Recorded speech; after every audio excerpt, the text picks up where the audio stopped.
Welcome to His Majesty's Naval Base in Portsmouth. For hundreds of years, this place has been the home of the Royal Navy, and a whopping 2/3 of our nation's fleet are based here. This is a remarkable place. Thousands of servicemen and women pass through here every week. The biggest vessels in the Navy set sail from here. There's £12 billion worth of warships and millions of pounds worth of weapons and enough food to feed a Navy. Not to mention the hundreds of staff and crew that live in and around the base. We're here at a time of serious international tension, when the Royal Navy has never been busier. And they've given us access across the entire fleet. That's pretty extraordinary. Signal up all lines, let go midship. It's a very good workout. Across 3 special programmes, we're lifting the lid on what life is really like in Britain's Navy today. I was you 20 years ago and got to the end of it and joined the greatest club on earth. Dinner is served. This is catering on a humongous scale. Welcome to life in the Royal Navy. In this episode, Julia is on board the Navy's newest and biggest aircraft carrier and finds herself just inches from £100 million jets. It's immense! Oh my God! JJ attends one of the toughest training courses in the world with the Royal Marines. It's the little things that these guys notice. The pouches that aren't done up, the zips. What did I tell you about that ammunition? Come with the trouble. And Julia discovers the realities of life Like the naughty schoolgirl. with a team of young sailors.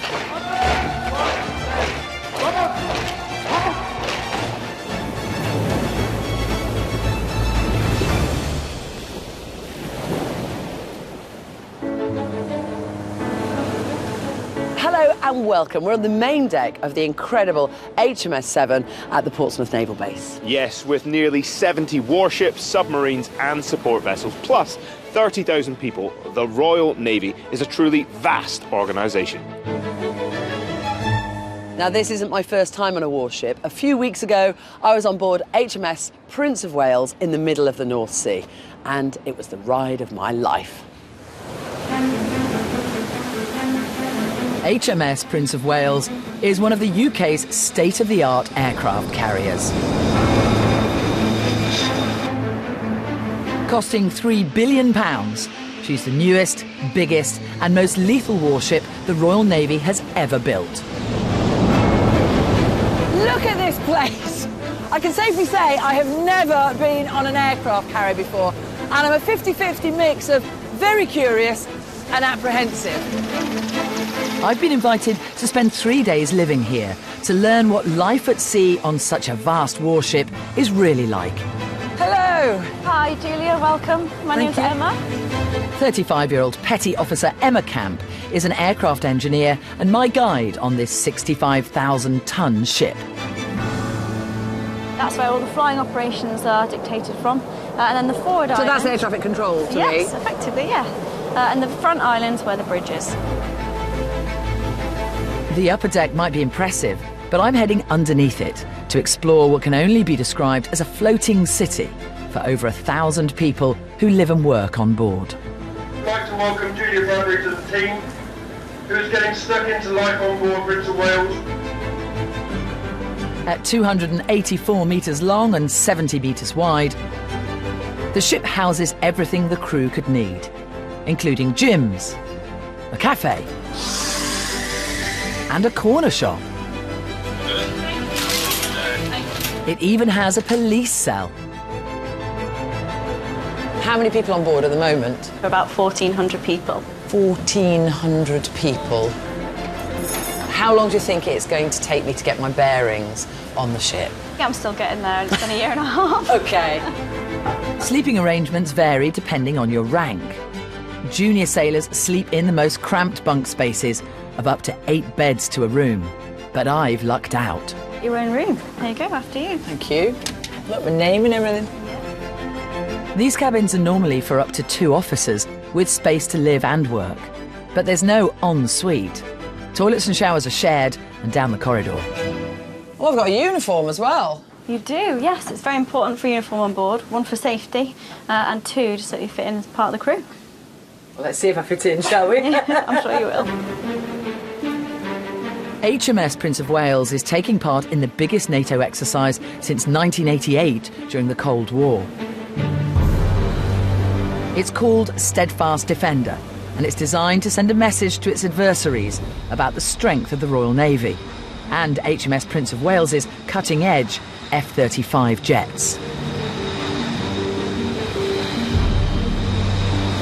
So we're going to go for 8-ship launch, so 2732 coming out first. Flight Deck Officer Neil Pitt is in charge of today's jet takeoffs. And then 27 launch on 350, and then 3223 at 500 line. Morning, Theo. Morning, Julia. You all right? Today, the 8 F-35 jets on board have received orders to fly in a defensive formation to demonstrate their speed and agility. So they can hover land, and then we use the ramp at the front to take off. So they are short takeoff and landing. And then the aircraft comes alongside and hovers and lands basically like a helicopter. They're pretty nifty bits of kit. They're brand new bits of kit as well. And it is dangerous out there. Yeah. Aircraft carriers are one of the most dangerous places to work. The jet blast is probably the biggest thing. So the exhaust from the engines as they ramp up, that can knock you over. Physically knock you over. Physically knock you over. You have to brace quite a lot. I'll take you a little bit closer today so you can feel it a little bit, but not too close that I'm going to make you fall over. So no, please don't let that happen. The F-35's engines are the most powerful in the world. And they're incredibly loud. Okay. Happy? Thank you. Sorted. Right, ready?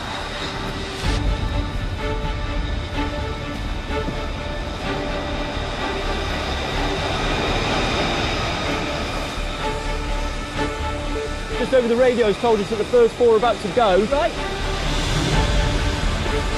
We can feel the heat. The jets have just 350 feet to go from a standing start to takeoff.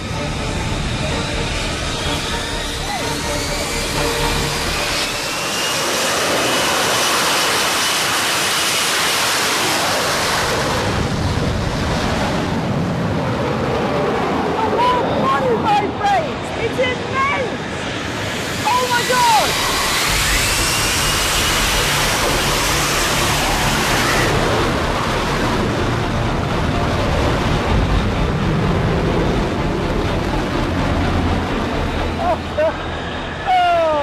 That is what they call jet wash.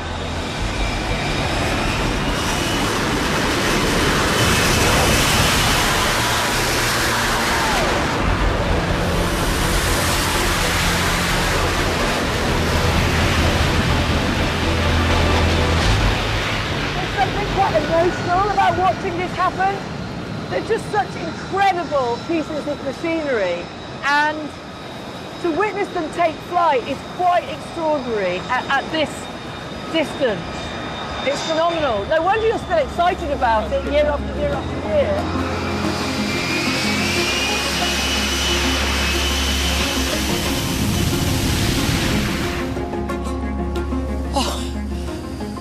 I mean, that really was a once-in-a-lifetime experience for me. It's just mind-blowing to think that those jets take off in that short stretch of runway, 350 feet. And on top of that, we're on a moving ship.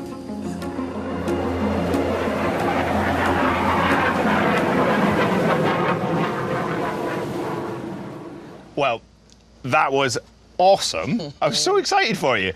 But I won't lie, I grew up absolutely loving Top Gun, and I'm very jealous of you. Let's be honest, in this entire series and all of these experiences, I think this is the only thing I've done that you actually haven't, so... Yeah. Especially getting that close to it. When you saw Neil holding on to me, had he not, I would have definitely been up and away. Yeah. That's power. Right, well, you can hold on as well, because this is what's coming up after the break.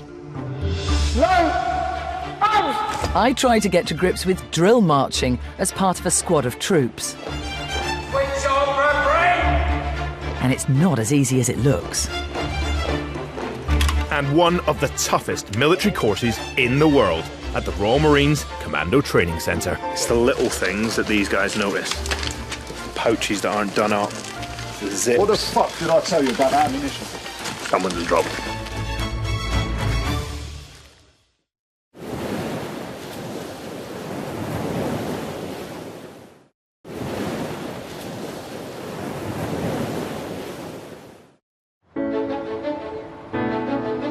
Hello and welcome back to Warship Life in the Royal Navy from our incredible location here in Portsmouth at the Naval Base. We've just jumped off the ship and into the dockyard where all the mine hunters, aircraft carriers and destroyers are kept when they're not at sea.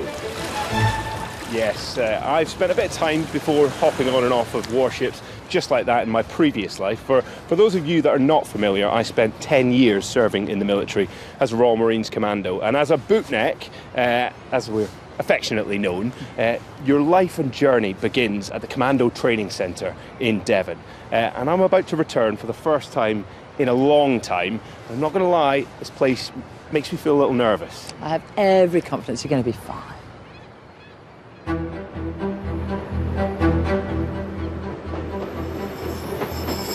The small town of Lympston in Devon hides a secret. It's where every Royal Marines Commando comes to train. It's a grueling task, widely regarded as the toughest basic training course in the world. But life at Lympston all starts on this railway platform. Name? Chalmers. Chalmers? You ain't charming me. Right. Age? 36. 36? Fucking older than time itself. When I first came here, I was a fresh-faced 18-year-old, about to begin my military career. Back then, I didn't know what I was in for. But a lot has changed since 2005. JJ, welcome back. Thank you. Pleasure to meet you. Bloody hell. Yeah. I almost forgot my name there. Yeah. Every year, hundreds of recruits arrive here to take on commando training. Come on, son, let's go. Only around 60% make it through. Look at this place. Blah. Bringing back some stark memories? Yeah, of course it does. I mean, I don't think I've been for going on almost 20 years now. 20 years? Something like, yeah, I know. Could you imagine being that old? Yeah. I'm going to have a little look around for old time's sake. Nice. Thank you. Royal Marines have been on board warships for centuries, the fighting force alongside sailors. But it was in the 1940s that Royal Marines earned the title of Commandos, elite raiding parties designed to storm beaches as part of an attacking first wave.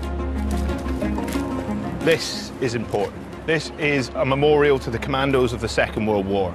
Ultimately, we are trying to live up to our forefathers. We are standing on the shoulders of giants. Hundreds of recruits live here on the camp at any one time, but much of the training takes place outside the wire. Whilst recruits, just like back in my day, spend a lot of their time on camp, they also have to train in the field on exercise, where conditions are a little bit more austere.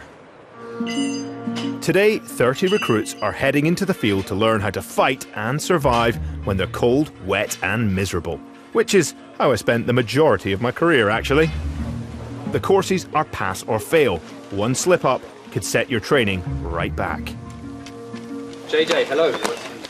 How's it going? I'm Fred. Fred is a Royal Marines captain, and he's keeping a beady eye on them.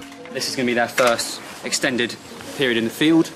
Right now we're on a farm building in Devon, and some preparation is going on. They're just getting ready, getting their field supplies ready, and getting their ammunition in their magazines, getting their final set of orders, and then they'll go and tactically occupy a position to operate from. The recruits must carry everything they need on them for the duration of the test. And there's a lot to remember. Thank you. Yeah, I've got your bit right here. Seeing the wannabe commandos getting prepared takes me right back to when I was here doing my training.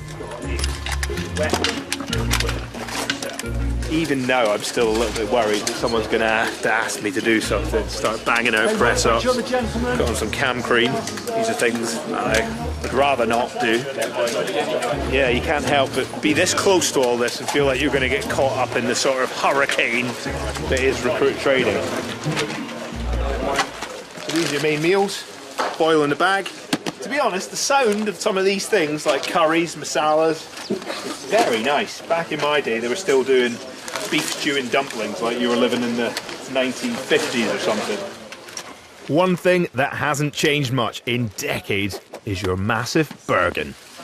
This is your house on your back, everything you need to survive for days and days in the field. Still piecing his Bergen together is recruit Amadi Gray. He's been assigned to take leadership of his section for the next few days. And how are you finding the whole thing? Yeah, it's good. It's good. What you signed up for. Yeah. Moving away from the sort of low-level stuff now into the proper soldiering. Yeah, this is when it starts getting a bit pointy. Oh, exactly, yeah. And this is what you joined for? Yeah. Nice. Yeah, much better than wandering around at night with a little map by yourself. Yeah, well, now you get to wander around with a map because you're in charge. Yeah. But with others. With all my friends, yeah. But if you get lost, it's your fault. Well, something like that, yeah. Bergens are on. The troop needs to fall into line for an inspection. To section! It's the little things that these guys notice. The pouches that aren't done up. The zips. What the fuck did I tell you about that ammunition? Someone just dropped it. Why is there fucking ammo left in them too? Put your fucking burgers down and go and get it. Dish it out amongst the section. They were out the door, thought they had it done. But basically, they've all filled up their own magazines with all the rounds, the bullets, but there was some left over. And you don't just leave that loafing back there, they need to take that with them as well. We'll need that later on. Obviously the training team's noticed. Now they've got to take off their heavy Bergens and redistribute the ammunition. A subtle but painful punishment. But this is how you drill discipline into a team of elite fighters. Repacked and ready for a camping trip unlike any other. The recruits are marching off into the woods for the night. This lot are on patrol now, so they've gone tactical. Right, so they're out of what would be the forward operating base, the FOB. That's a nice comfy place they've just been, heading out into the field. So, gone tactical. This part of the course is centred on learning how to survive and operate in the field. So, they'll be marked on how well they adapt to their surroundings. Always get your feet wet nice and early in an exercise. That's fun. This is nice and slick. From 2 files, down into 1, through this little gap. Right, well, they're off to make their beds. Beds. Roll out a roll mat, get a sleeping bag out. And I'm off to the hotel. Sleep tight, guys.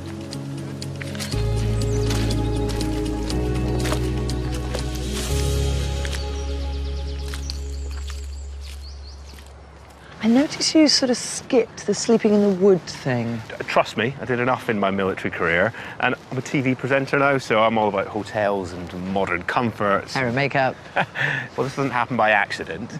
It did bring back a lot of memories going back to Lympstone. Some good, obviously, some bad as well. But that's not the end of the story. I will be back with the recruits over the next few episodes. I can't wait. I have also been undergoing some very basic naval training. I tell you what, there are some officers, they really like to bark orders, don't they? Well, let's see how well you listened. Squad shoulder, arms! Squad quick, march! If you've ever watched a big public-facing event like a state funeral or a ceremony on television, then you will have witnessed the age-old practice of marching drills, also known as square bashing. And today I'm going to be having a go at square bashing. And trust me, there's a reason why I haven't done Strictly. State Ceremonial Training Officer Glyn Moffat runs the daily traditional drill here on Whale Island in Portsmouth. And apparently, it's all to do with something called militarisation, whatever that is. So militarisation is where we get individuals to understand, be obedient, be self-disciplined, and to be able to follow orders. This is the oldest shore training ground in the Royal Navy. Sailors have trained here for more than 150 years. I've been told it takes at least a week to get your toes that shiny. Yeah, these are brand new shoes and they're definitely not up to scratch yet, but I spend about 4 hours a night trying to get them. 4 hours a night? Yes, yeah. No matter where you're from or what job you join to do, drill marching is an essential step in a naval career. Looking around today, there's you and there's me and there's one other woman. So what's the appeal and how does it work? Well, I don't think there's much difference between the men and the women in the Navy. I think there's a stigma that the women get treated differently and they get it a bit easier, or they're treated a different way. But I don't think so at all. I think the lads just got to get on with it, haven't you? I'll definitely say as a lad, everyone gets treated the same. Exactly. Everyone, doesn't matter who you are, where you come from, male or female, you get treated the same. Recruits spend weeks in basic training, learning how to march and drill properly. But I'm throwing myself in at the deep end to see how I fare alongside them. Round about there. All right, if you just come to this side, both legs to the side of the rifle. Like the naughty schoolgirl. Right, what I'd like you to do now is pick up your rifles. As if learning how to march in front of an audience isn't daunting enough, I've never held a rifle before either. And this one is equipped with a razor-sharp bayonet too. Demonstrator, ho! Okay, demonstrator only, AB Bradbury. Pay attention, stand at ease. Demonstrator, ho! Rob! Ho! Easy, keep your feet at a 45-degree angle. All right, keep your heels together. All right, okay, squad, 2. The rifle weighs 5 kilograms and keeps throwing me off balance. Slow! Up! Hey, Bradbury, we need to be quicker. But excuses fall on deaf ears in the military. Everyone must meet the same exacting standards. Oh, it's very heavy. How long do they do this for? So if we, say for example, we're doing November ceremonies. Yeah. 5 to 6 hours a day, 5 days a week for 3 weeks. And you've done half an hour. Yeah, exactly. And I'm knackered. And I still haven't got it. Ready or not, it's time to put into practice what I've learnt with a formal march, in sync with the rest of the new recruits. AB Bradbury, we believe you are ready for your assessment with Warrant Officer Moffat. Yes. Pretty nerve-wracking. There's a lot of pressure to make sure that you don't cock it up.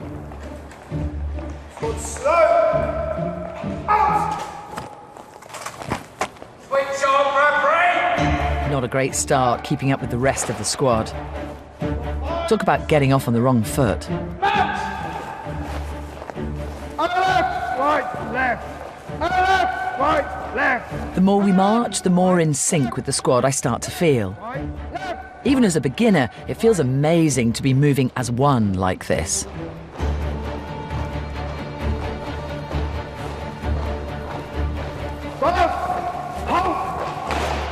Into line right, turn, shoulder, arms. Stand out, ease, stand, easy. Now it's time for my final assessment from the parade commander.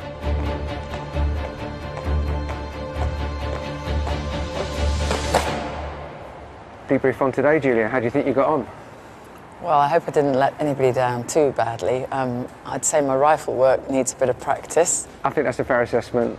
Marching, not really much of a problem there at all. However, rifle drill, for the short period of practice that you had, was okay, but does require improvement. Fair. Squad, this, best. Well, I tell you what, Bradbury, that's a pretty good job. And it ain't easy, I know from personal experience, to build some boots like that. Have never used so much spit and polish. But probably not surprising, I actually enjoyed the marching, but I found it quite meditative and I liked the rhythmic whole thing of it. Yeah. All good, but didn't like the gun so much. Yeah, with a bayonet as well. I mean, you'll take an eye out one of those. I was a dangerous woman with that in my hands, I can tell you. And heavy. Yeah. Hard work. Yes, but a fundamental tool for the job. Let's take a look at what's coming up after the break. I learned more about the royal connections to the Navy. Right above us, we've got William, and next to him is Father Charles, who signed that back in 1971. Amazing. And I'm back on board HMS Prince of Wales, where I learn how much goes into feeding a crew of over 1,000 sailors. Just on this meal alone, we would have done 50 kilos of pasta, 50 kilos of carrots. Just dinner? Just on the evening meal, yeah.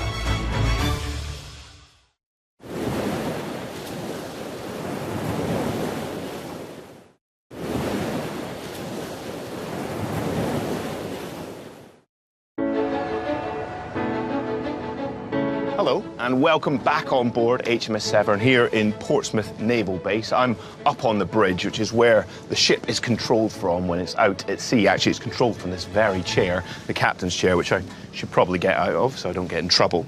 Now, the Royal Navy is almost 500 years old. It makes it the oldest branch of service in the British Armed Forces. And everywhere you go, you can feel that sense of tradition and history. In fact, there's even a reason why it's called the Royal Navy. And I went down to Devon to find out more. Since 1863, the Britannia Royal Naval College in Dartmouth has been the training ground for all officers joining the Royal Navy. But this place also has a special link to a very famous British family. Since the early 1900s, many members of the royal family have passed through these corridors. King George V, his son George VI, and later Prince Philip all called this place home whilst going through officers' training. But it wasn't just training going on here. Back in 1939, Prince Philip impressed a certain Elizabeth Windsor. The King and Queen, accompanied by Princess Elizabeth and Princess Margaret, had a great reception when they arrived at Weymouth on their way to the Royal Naval College at Dartmouth. In July of that year, the young princess and the young officer cadet first got to know each other when they played croquet on the front lawn at Dartmouth. Hello there, JJ. How are you? Well, one good, thank you. One of those is for you. And I'm here on the exact same spot to meet Dr. Jane Harold, the royal historian at the college, to tell me more about that famous meeting. So what was the then Princess Elizabeth doing here at the college? Well, she was here with her parents, King George VI and Queen Elizabeth, as well as her younger sister Margaret, visiting the college for a couple of days. Bit of a morale-boosting visit, probably, as it was just a couple of months before the outbreak of war. Wow. And so she was just accompanying the rest of the family for the visit. And after their meeting here, the couple began to write to each other. It was the beginning of a real love story, and eventually they married after the war in 1947. When was the last time the Queen visited here? Last time Her Majesty was here was 2008. She came back many times, sometimes on her own, sometimes with Prince Philip. Following in his father's footsteps, in 1971, a young King Charles also came to Dartmouth to train as a Royal Navy officer. Whether you're the Prince of Wales or a young lad from Edinburgh, everyone who joins Dartmouth gets put through their paces. And I'm in for a bit of a surprise. They're testing my memory on how to correctly get a bedroom ready for inspection. Lance Corporal Chalmers? Yes, Chief. I've been expecting you. What's going on? Got a bed that needs to be made. I think I can just about remember. OK, off you go, crack on. As a former Royal Marine, it's been 13 years since I've had to do anything like this. But I do remember it all begins with the ironing. You might be thinking to yourself, like, really, does a soldier, a sailor, a marine need to know how to make a bed? But it's not about that. It's about standards. It's about discipline. If you can't get this stuff right, then how can you be trusted on a warship with a weapons system? King Charles would have had to pass this test when he first came to Dartmouth. Got to get the seam right down the middle. Thankfully, I can still remember a few tricks to get the details just right. One magazine for the gap from the pillow to my duvet, and then one magazine for the turn down. Time's nearly up. Need to get this crease to line up. Keep it together, Chalmers. Stand by my bed. Chief, I am P90382 X-ray, Lance Corporal Chalmers, ready for inspection. Well done, Lance Corporal Chalmers, relax. Let's have a look how you did. First impressions, not a bad effort. Okay.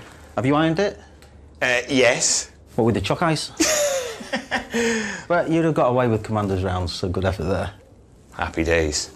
Wow, that's a relief. I wonder if King Charles passed his first bed-making inspection. The royal connections to Dartmouth keep on coming.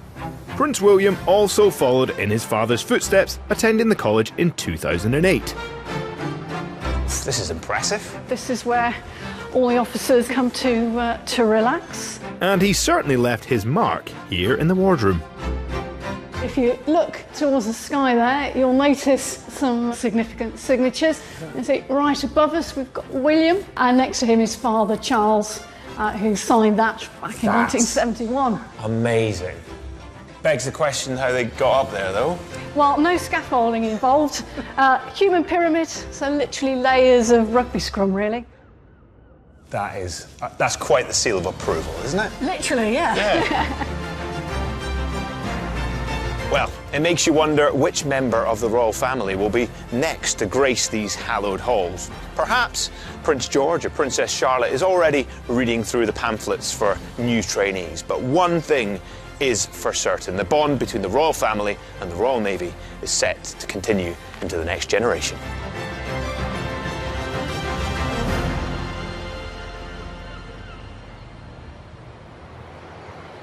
I must say, I'm very impressed with the dedication to graffiti there, creating a human pyramid. Well, while you've been steeping yourself in history, I've been learning a little bit more about life in the 21st century Navy on board HMS Prince of Wales in the North Sea.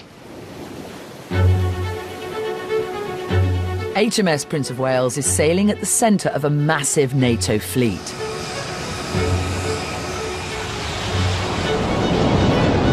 With jets now in the air to take part in Exercise Steadfast Defender, my presence has been requested up on the bridge. Officer of the watch, bridge, please. Captain Will Blackett has served with the Royal Navy for 23 years, but he's only been in command for a few months. Morning, Captain. Hi, Julie. Thanks for having me on the bridge. Yeah. Pleasure. How's it going? Yeah, very good. The captain of the ship. I think everybody knows you're the boss. What do you think some of the surprising aspects of your job are that perhaps people might not think about? Managing a community of this size is a 24-hour, 7 days a week job. We sailed at short notice straight into Exercise Steadfast Defender, which is billed as the largest NATO exercise for 35 years. It's a demonstration to adversaries about the power of the NATO alliance. We're in a ship in the middle of the sea, which is a dangerous place to be. But I love it. I mean, I am a very privileged man and probably in the best job in the Navy right now. So I'm going to try and enjoy every minute. Well, thanks for having me up here. It's been an absolute privilege. It's a pleasure. Thank you. Thanks for being here. Thanks, Will. The captain is in charge of all 1,400 people on board HMS Prince of Wales. But life at sea requires everyone mucking in. I'm heading down to Deck 5 to see a very different but essential part of this warship. Such a maze. The only problem is, I have to find it. Apparently it takes about 2 weeks to find your way around the ship. Luckily where I'm going, it's just in a straight line. And I'm heading to meet a man called Jacko. He's the chef. And tonight I'm helping him prepare dinner for a lot of people. Jacko! Hello, Mark. Hello, hi, how are you doing? Yeah. Well, I'm going to roll my sleeves up straight away. Look at that. Get you looking like a Royal Navy chef. It's Sunday, and tradition dictates that tonight the junior rates will be served a full roast dinner. All 900 of them. In here is our bakery where we've been doing Yorkshire puddings all day. Oh my, look at all those Yorkshire puddings. So you're making between 850 and 1,000 meals a day? Yes. 3 times a day? Yes. What's your budget? £5. £5 something at the minute. I'll have to get back to you on that. Per head? Per person, per day. £5 for the 3 meals? For the 3 meals a day. Doesn't seem very much. No, not with the growing rises and costs as well for food. It's significantly more than what we used to get though, so we are moving in the right direction. A team of around 40 chefs work around the clock to keep the galley running and the crew fed. Olive oil, and then just mix it through, and we can throw it straight into the oven. Mealtimes are a regular highlight, allowing the crew to relax for a short period of time. Behind here, hundreds and hundreds of hungry mouths. At sea, there are no days off, so mealtime is one of the only times that the crew get to relax. Evening all, dinner is served. And I have one up to Yorkshire. Just the one, just the one. This is catering on a humongous scale. How many carrots, how many parsnips did we get through today? Oh, just on this meal alone, we would have done 100 kilos. So 50 kilos of parsnips, 50 kilos of carrots, mixed in. Yeah. Just dinner? Just on the evening meal, yeah. All 900 junior rates must be fed in an hour, before reporting back to work. To be honest, the chefs deserve nothing but respect. They work so hard, from scran in the morning to dinner, tea. They work so hard, and then depending on what watches we're in, they could be cooking scran at 4 o'clock in the morning. So it's always busy in there. So how long have you been at sea now? 2 years. 2 years? 2 years. But you're away from home for long stretches of time. Yeah. Well, I know travel's great, but do you not get homesick? To be honest, me missus will kill us for saying this, but I don't. Since I've joined the Navy, this is me best mate. You're married, girlfriend? I've got a girlfriend. You called her your missus? Yeah, well, she's my girlfriend, but she's not my wife. She wants to be my wife, but we'll see. How long do you think your missus is going to wait for you? Forever. I hope so. She's got no choice. Well, she has got a choice. She cannot wait for you and she can go off with somebody else. I'm one of a kind, though, Julia. Yeah. Yeah, I believe that.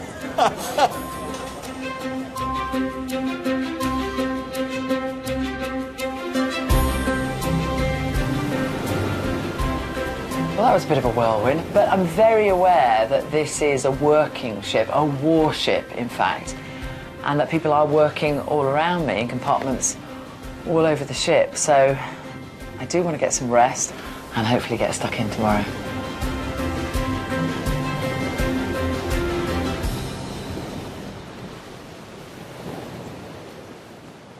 Do you know what? One of the things I do miss about my time in service is the scran. I used to pile my plate nice and high, just like that guy there, not least because you need to fuel this machine, but actually time to sit down, have a meal, relax, particularly with those you're serving with, is really important. But when a ship or a submarine moves into action stations in a time of war, there is very little time to switch off. Here's what's coming up after the break. We could hear the bow doors open, and I thought, Christ, we are going to do this now. I meet a Falklands veteran who was on board the last Royal Navy submarine to sink an enemy warship. We'd actually scored a direct hit. The whole submarine went quiet and we thought, you know, we just sunk this ship.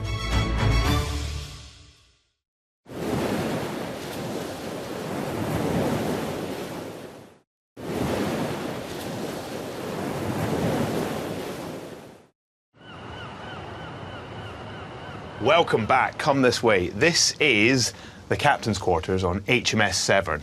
Knockers.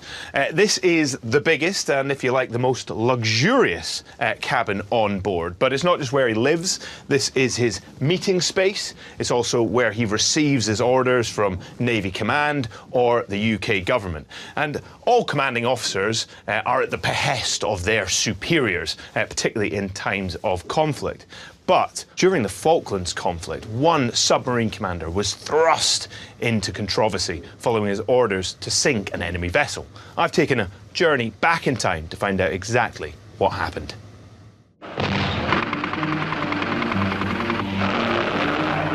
On the 2nd of April 1982, Argentinian forces invaded the Falkland Islands, a remote British overseas territory in the South Atlantic Ocean. The Argentinian attack was swift. Within 48 hours, they had captured the outnumbered Royal Marines detachment that was based on the islands. Within days, the Royal Navy assembled a task force of over 127 ships. Their mission, to set sail more than 8,000 miles to retake the islands. Godspeed, they shouted, and then, more softly, come back safely. Amongst the Royal Navy vessels steaming south was HMS Conqueror, a nuclear-powered submarine with 103 crew on board. Little did they know that they'd play a part in one of the most controversial events of the 74-day conflict. I've come along to the Submarine Museum in Gosport, where parts of HMS Conqueror are still accessible to the public. This is the captain's exact cabin from HMS Conqueror. This is where he would have received orders deep underwater in the South Atlantic. You can really feel what it must have been like down there. Cramped, claustrophobic, far from home, and in a state of war. To discover more about Conqueror's role in the fight for the Falklands, I'm meeting one of her crew from the conflict. Hi JJ, you okay? Very well, good to see you. Marine engineer Laurie Dimmick. In 1982, your ship was dispatched off to the Falkland Islands. It was, yeah. Most of the lads had gone on leave. And then all of a sudden, it's like, everyone get back. We knew then that something was going on. A month after leaving port in Scotland, HMS Conqueror engaged the General Belgrano, an Argentinian light cruiser that was deemed to be a threat to the British fleet. We thought it'd be just like, sabre rattling, and then we'd all come back again. But we were told then that we had to shadow it, and we were going to engage it to sink it on the 2nd of May. We were all closed up for action stations, and we were waiting then for the signal to engage the enemy, which we were thinking, really? Are we going to actually do this? And then we could hear the bow doors open, and I thought, Christ, we are going to do this now. And then we heard the torpedoes enter the water, and everyone was just silent, we were waiting. And then we heard that they'd actually hit the ship. We'd actually done it, and we'd actually scored a direct hit. And then about 15, 20 minutes later, the whole submarine went quiet, and as we sat there and thought, we just sunk this ship. And then we sort of felt a bit for their crew, I guess. A total of 323 people were killed, and a further 772 rescued following the sinking. Controversy immediately arose. It was widely claimed that the Argentinian warship was sailing away from the Falklands at the time, and was potentially even outside the 200-mile maritime exclusion zone set up by the British government to help defend the islands. It was pivotal to the war result, and obviously even to today it's still controversial. Mm-hmm. Do you think that controversy has sort of tarnished the reputation? I don't. I think, we were there to do a job, which we did well. The politics, we're not politicians. Yeah. We're members of the armed forces. They're not our decisions to make. Whether they were right or wrong, who knows? HMS Conqueror is perhaps the most famous British submarine in history. The sinking of the Belgrano ultimately forced the Argentinian Navy into retreat, and soon after the UK liberated the Falkland Islands. But for some, the actions on the 2nd of May 1982 are still cause for debate.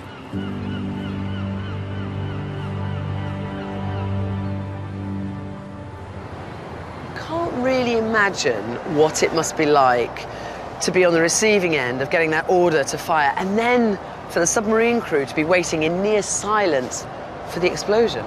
Yeah, and the crew here on HMS Severn could experience something very similar, whether they were to go into battle or at the very least have to just defend themselves.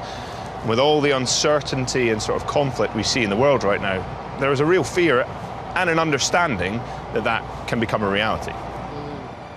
Well, that's all we've got time for in this first episode, but here's what we've got coming up next time. I'm back with the Marines on one of the toughest training courses in the world. To find out who's likely to make it through as the new recruits ramp up their training. The level of fitness you need for this is epic. Our intrepid reporter, Rob Bell, gets amazing access to spend 4 days on board one of Britain's nuclear submarines. All right, this is it then. There is no turning back now. Last breaths of fresh air. God. Ladies, what's happening? Can I help? And I'm back on board HMS Prince of Wales, below decks with my marigolds on. I wouldn't be happy with that. So, let's get these shining. Goodbye and stand easy. Whew. Exactly. Just means you can relax.